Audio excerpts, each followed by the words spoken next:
찬양 감사합니다. 우리에게 오신 예수 그리스도를 우리가 기뻐하며 영접합니다. 감사 영광을 드립니다. 찬양의 은혜 받았습니다. 이제 말씀 은혜 나누겠습니다. 누가복음서 2장 8절부터 14절까지입니다.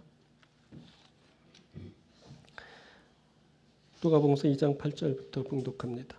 그 지역의 목자들이 밤에 밖에서 자기 양떼를 지키더니 주의 사자가 곁에 섰고 주의 영광이 그들을 두루 비추매 크게 무서워하는지라. 천사가 이르되 무서워하지 말라. 보라 내가 온 백성에게 미칠 큰 기쁨의 좋은 소식을 너희에게 전하노라. 오늘 다윗의 동네에 너희를 위하여 구주가 나셨으니 곧 그리스도 주시니라. 너희가 가서 강보에 쌓여 그 위에 있는 아기를 보리니 이것이 너희에게 표적이니라 하더니 후련히 수많은 천군이 그 천사와 함께 하나님을 찬송하여 이르되 지극히 높은 곳에서는 하나님께 영광이요 땅에서는 하나님이 기뻐하신 사람들 중에 평화로다 하니라. 아멘. 오늘은 누가복음서 2장 8절부터 14절 본문으로 큰 기쁨의 좋은 소식이라는 제목으로 함께 말씀 나누도록 하겠습니다. 자, 성탄절인데요. 예수님이 우리에게 오신 날입니다. 예수님이 단연 주인공이십니다. 근데 여러분은 예수님을 어떻게 생각하십니까? 여러분에게 예수님은 어떤 분이십니까? 예수님이 오신 것은 우리에게 어떤 의미일까요? 자, 성탄의 소식이 전해지는데 이것이 오늘 우리에게는 어떻게 들리는 걸까요? 자, 오늘 본문은 예수님이 이 세상에 오신 의미를 알게 합니다. 오늘은 그것을 한번 알아보도록 하겠습니다. 예수님이 왜 우리에게 오셨고 예수님은 우리에게 누구가 되시고 무엇을 이루시는지 함께 살펴보는 겁니다. 먼저 살펴볼 것은 소식이 들리는데 그 소식의 기원입니다. 자, 천사가 큰 기쁨의 소식을 전합니다. 10절. 천사가 이르되 무서워하지 말라. 보라 내가 온 백성에게 미칠 큰 기쁨의 좋은 소식을 너희에게 전하노라. 자, 이것은 소식의 기원을 말해줍니다. 보니까 그것은 천사로부터입니다. 천사가 이르되 무서워하지 말라. 천사가 말하고 있지 않습니까? 이것은 사람으로부터 출발된 이야기가 아니다라는 것을 말하는 겁니다. 천사가 그 소식을 전하고 있습니다. 그래서 이 소식은 하나님에게까지 소급됩니다. 하나님이 준비하시고 천사를 통해 전달하시는 그런 방식입니다. 그래서 이것은 인간이 감히 상상할 수 없는 소식입니다. 그때 하나님은 큰 기쁨의 좋은 소식을 알려주시기 원하셨습니다. 자, 하나님은 예전부터 이런 생각을 쭉 갖고 계셨습니다. 자, 예레미야서 29장 11절에서는 이렇게 말씀합니다.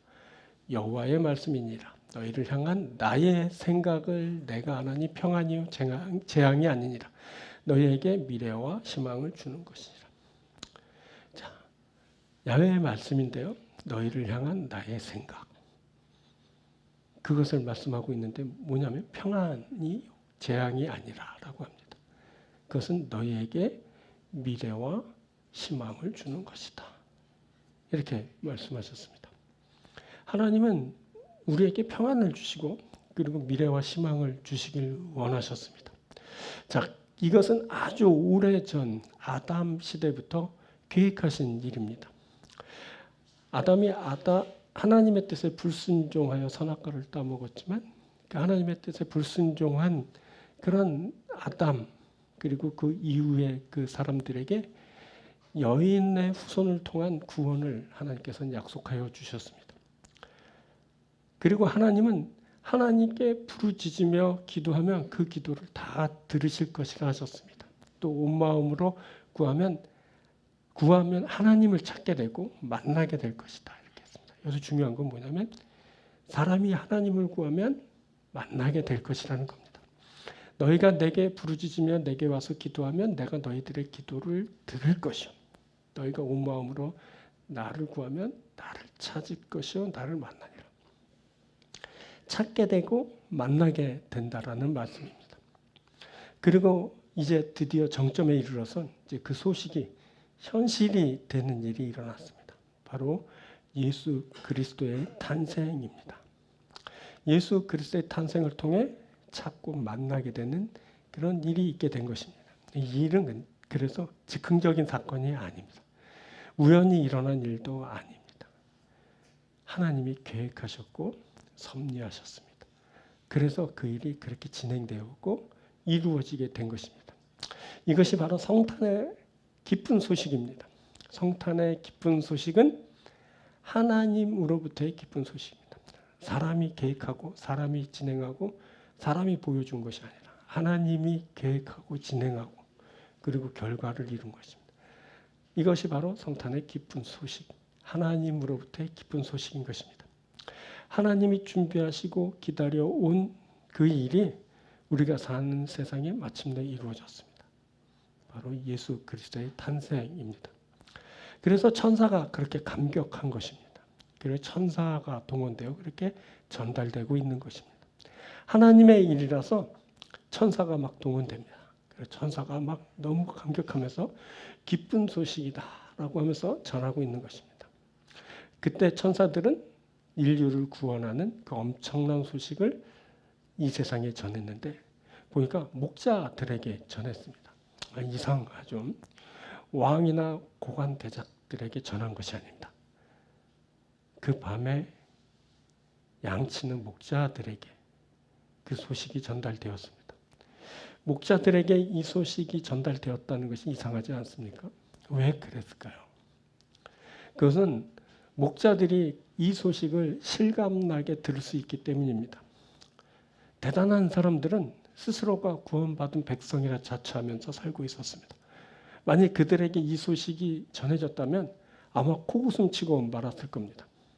그렇지만 변두리에 밀려나 그 한밤중인데도 양들을 지켜야만 되는 그 안타까움과 절박함을 안고 있는 목자들에게 이 소식이 들려졌을 때 저들에게는 그 소식이 정말 감격스러운 것이었습니다.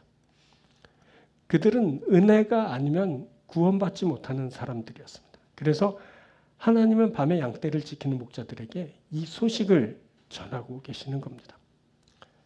은혜가 절박한 사람에게만 이 소식이 희망이 됩니다. 그들에게만 이 소식이 큰 기쁨의 좋은 소식이 됩니다.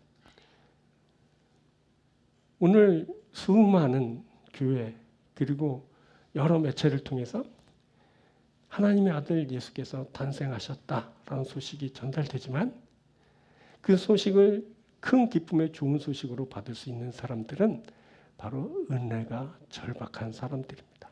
바로 우리 같은 사람들이죠. 우리는 은혜 없으면 안 되는 사람들입니다. 우리는 은혜로만 사는 사람들입니다. 그래서 이 소식이 우리에겐 큰 기쁨의 좋은 소식으로 전달됩니다. 오늘 우리가 그 큰 기쁨의 좋은 소식을 듣고 있는 것입니다. 하나님으로부터 우리에게 이 소식이 들려지고 있습니다. 그 소식은 우리를 구원하신다라는 소식입니다. 그래서 우리가 이 소식을 기쁨으로 받습니다. 이제 우리에게 은혜로 인한 구원이 이루어지게 됩니다. 하나님으로부터의 큰 기쁨의 좋은 소식을 여러분들이 들을 수 있길 바랍니다. 그래서 구원을 받고 생명을 누리는 귀한 여러분들이 되길 축복합니다. 두 번째는 소식의 내용입니다. 자, 내용이 뭐기에 큰 기쁨의 좋은 소식인 걸까요? 자, 11절부터 보면 이렇게 말씀됩니다. 오늘 다윗의 동네에 너희를 위하여 구주가 나셨으니 곧 그리스도 주시니라. 너희가 가서 강보에 쌓여 그 위에 누워 있는 아기를 보리니 이것이 너희에게 표적이니라. 보니까 구주가 나셨다라고 합니다. 그리고 강보에 쌓여 그 위에 누워 있는 아기를 볼 것인데 이것이 너희에게 표적이다라고 합니다. 지금 천사가 전한 소식이 기쁜 소식이 되는 이유가 무엇일까요? 얼마나 기쁜 소식이기에 천사가 전하고 있는 것일까요? 그곳에 도대체 무슨 사건이 일어나고 있는 것입니까? 여기 표적이라는 말이 나오는데 이 말은 세메이온이라는 단어로 신약 성경에서 초자연적인 사건이 일어날 때 쓰는 말이었습니다. 이 말은 어떤 예표, 징조가 될 때 또는 신적 권능이 나타날 때 쓰인 말입니다. 근데 좀 이상하죠. 그 어떤 초자연적인 사건이 일어나지도 않습니다. 기껏 한 아기가 태어난다고 합니다. 그것도 초라한 마국간에서 짐승의 밥통에 뉘어 있게 된 것을 보게 될 것이라 합니다. 이것이 무슨 초자연적인 사건입니까? 이 일이 무슨 표적이 된다는 것일까요? 메시아가 나신다고 하는데 왕궁이 아닙니다. 초라하고 비참하게 짐승의 우리에서 태어났다는 소식입니다. 자, 창조주요 구원자가 이 땅에 오실 때 마국간의 구유에 태어났다는 것, 그것은 도대체 무슨 의미일까? 자, 그것은 그분이 희생 제물이 되시기 위해 오셨다는 것을 의미합니다. 그가 제물이 될 짐승으로 오셨다는 겁니다. 그래서 이것이 기적이 된다는 겁니다. 육신을 입고 오시되 희생 제물이 되시면서 오셨습니다. 이것이 놀라운 기쁜 소식입니다. 이것은 하나님의 사랑을 단적으로 말해주는 것입니다. 도무지 있을 수 없는 일이 일어난 겁니다. 이런 놀랍고 충격적인 소식이 또 어디에 있을까요? 실로 엄청난 사건이 그곳에 벌어지고 있는 것입니다. 자, 그래서 성탄절을 그냥 기쁜 날 뭐 이 정도로 생각하면 안 되는 겁니다. 하나님의 사랑이 우리에게 임한 날인 것입니다. 또 그 위에 나셨다는 것은 그분이 밥이 되셨다는 뜻입니다. 주님은 우리의 생명의 떡으로 오셨습니다. 자, 요한이 이를 증거하는데 요한복음서에서 예수님이 오병이어의 기적을 보이신 후에 제자들이 우리가 보고 당신을 믿도록 행하시는 표적이 무엇입니까? 하고 묻자 예수님은 너희 조상들은 광야에서 만나를 먹었지만 너희는 하늘에서 내린 생명을 주는 참떡을 먹을 것이다 라고 말씀하여 주셨습니다. 제자들이 이 말을 듣고 그 떡을 우리에게 주십시오 라고 하자 나는 생명의 떡이다. 내게 오는 자는 결코 줄이지 아니할 것이야. 나를 믿는 자는 영원히 목마르지 아니하리라 라고 말씀하여 주셨습니다. 그리고 이어선 이 떡은 내 살이요 이 떡을 먹는 사람은 영생하게 될 것이다 라고 말씀하셨습니다. 자, 주님이 요한복음 6장 55절부터는 이렇게 말씀합니다. 내 살은 참된 양식이요 내 피는 참된 음료로다.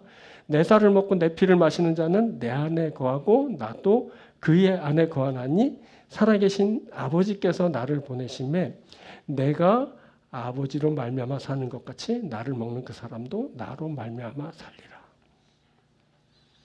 자, 이 세상에 어느 누가 이렇게 말할 수 있을까요? 자신이 밥이라고 하는 겁니다. 그거 먹으라고. 그러면 너희가 생명 얻을 것이라고 그렇게 말하고 있는 것입니다. 바로 우리 주님이 그렇게 말씀하셨습니다. 오직 주님만이 그렇게 말씀하실 수 있습니다. 주님이 우리 죄를 위한 희생 제물이 되시고 우리를 살리는 양식이 되셨습니다. 이것을 위해 주님께서 이 세상에 오신 것입니다. 이것이 바로 소식이 되어 우리에게 들려지고 있는 것입니다. 오늘 우리가 이 소식을 듣습니다. 이 소식을 들은 우리가 그래서 기쁨을 얻습니다. 그 소식은 우리를 대신해 희생 제물이 되신다는 것. 그 희생 제물이 드려짐으로 말미암아 우리에게 생명이 있게 된다는 말씀입니다. 우리가 죽을 줄 알았는데 생명을 얻게 되는 겁니다. 곧 죽을 인생이 영생을 얻게 된다는 겁니다. 이 소식을 우리가 듣고 우리가 구원을 받고 생명을 얻게 될 겁니다. 사랑하는 여러분, 이 소식을 기쁨으로 받으십시오. 그래서 여러분들이 생명을 얻고 구원을 얻게 되는 여러분들이 되길 바랍니다. 이 내용을 잊지 마십시오. 무슨 일이 있어도 기억하십시오. 그래서 구원을 얻고 생명을 얻는 여러분들이 되길 주의 이름으로 축원드립니다. 자, 세 번째 말씀인데요. 세 번째는 소식의 결과죠. 어떤 결과가 있게 될까요? 자, 이것은 반응의 문제를 생각하게 합니다. 자, 천군 천사들의 찬송이 이어졌습니다. 13절부터 후련히 수많은 천군이 그 천사와 함께 하나님을 참송하여 이르되 지극히 높은 곳에서는 하나님께 영광이요 땅에서는 하나님이 기뻐하신 사람들 중에 평화로다 하니라. 자, 보니까 반응이 참 중요합니다. 하나님은 기쁜 소식을 전하셨지만 사람들은 별 반응이 없었습니다. 그래서 천사들이 찬송을 합니다. 하나님이 오랫동안 준비하시고 큰 기대를 하시면서 이 소식을 전하고 있는데 사람들은 그냥 무감각 그 자체였습니다. 반응이 있긴 있었죠. 바로 헤롯이 반응했는데 그것을 저지하려는, 그래서 수많은 사내 아이를 죽음으로 내보는 그 반응을 하였을 뿐입니다. 그래서 천사들이 찬송한 겁니다. 땅에 있는 사람 중에선 찬송하는 이가 없었습니다. 정말 안타깝죠. 그 소식이 목자들에게 들렸다고 했지 않습니까? 목자들이 그 소식을 듣고 그 본 바를 이제 사람들에게 말했습니다. 근데 사람들이 이렇게 반응했어요. 18절에 듣는 자가 다 목자들이 그들에게 말한 것들을 놀랍게 여기되. 놀랍게 여기다라는 말은 어머 그래 하고 관심을 막 갖고 막 그렇게 반응한 것이 아니라 이상하게 여겼다는 말이에요. 뭐 그런 게 어디 있어? 이상한 말을 하고 저래? 그렇게 받아들였다는 겁니다. 목자들이 자신들이 듣고 본 바 그 모든 것을 인해 이제 찬송하게 됩니다. 20절에 목자들은 자기들에게 이르던 바와 같이 듣고 본 그 모든 것으로 인하여 하나님께 영광을 돌리고 찬송하며 돌아가니라. 보니까 그때 하나님께 찬송한 사람들은 목자들밖에 없었던 겁니다. 소수의 그 비천한 사람들만 하나님 앞에 찬송을 올렸습니다. 이게 바로 처음 성탄절에 있었던 사람들의 반응입니다. 그렇다면 요즘 사람들은 어떻게 반응할까요? 우리들은 지금 어떻게 반응하고 있을까요? 여러분들은 이번 성탄절에 또 어떻게 반응하시렵니까? 구세주를 보내신 하나님께 반응하는 것, 이것이 바로 성탄절에 우리가 해야 할 일이잖아요. 목자들처럼 하나님께 영광을 돌리며 찬송할 수 있어야 합니다. 바로 여러분들이 하나님 앞에 영광을 돌리고 찬송을 드리시기 바랍니다. 오늘 우리가 그것을 위해 이곳에 있는 겁니다. 우리가 이곳에서 찬송하면서 하나님 앞에 영광을 드리는 겁니다. 하나님은 우리들의 찬송을 받으실 겁니다. 영광 돌릴 때 하나님의 영광을 받으실 겁니다. 사랑하는 여러분들, 반드시 전심으로 그렇게 찬송과 영광을 드리시는 여러분들 되길 바랍니다. 이것이 상당히 중요한 것입니다. 소식이 들렸습니다. 어떤 반응이 있었을까요? 소식이 우리에게 들렸습니다. 우리가 이렇게 반응합니다. 하나님 찬송 드립니다. 영광 받으십시오. 하나님이 우리들의 찬송을 받으시고 영광을 받으실 줄 믿습니다. 오늘 하루 이 기쁜 놀라운 역사가 여러분들에게 있게 되길 주님의 이름으로 축원드립니다. 말씀 맺을게요. 자, 세 부분 말씀드렸어요. 구원의 소식을 듣는데 이것은 하나님으로부터의 소식이다. 그래서 그것이 큰 기쁨의 좋은 소식이다 라는 것을 말해 준 것입니다. 하나님이 우리에게 소식을 전하십니다.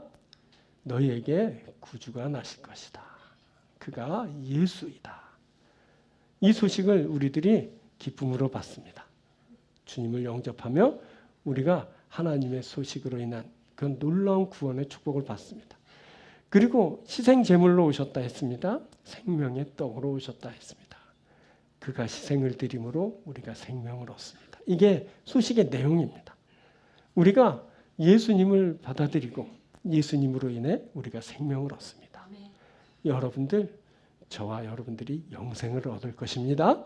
이 영생의 축복을 받으시기 바랍니다. 또 구주가 나셨다는 소식 들었는데 소식에 대해서 우리가 이렇게 반응해야 합니다 하고 말씀드렸어요. 어떻게? 찬송으로 반응합니다. 영광을 드리는 겁니다. 하나님 앞에 찬송과 영광을 드리는 여러분들이 되길 주님의 이름으로 축원드립니다. 기도하겠습니다.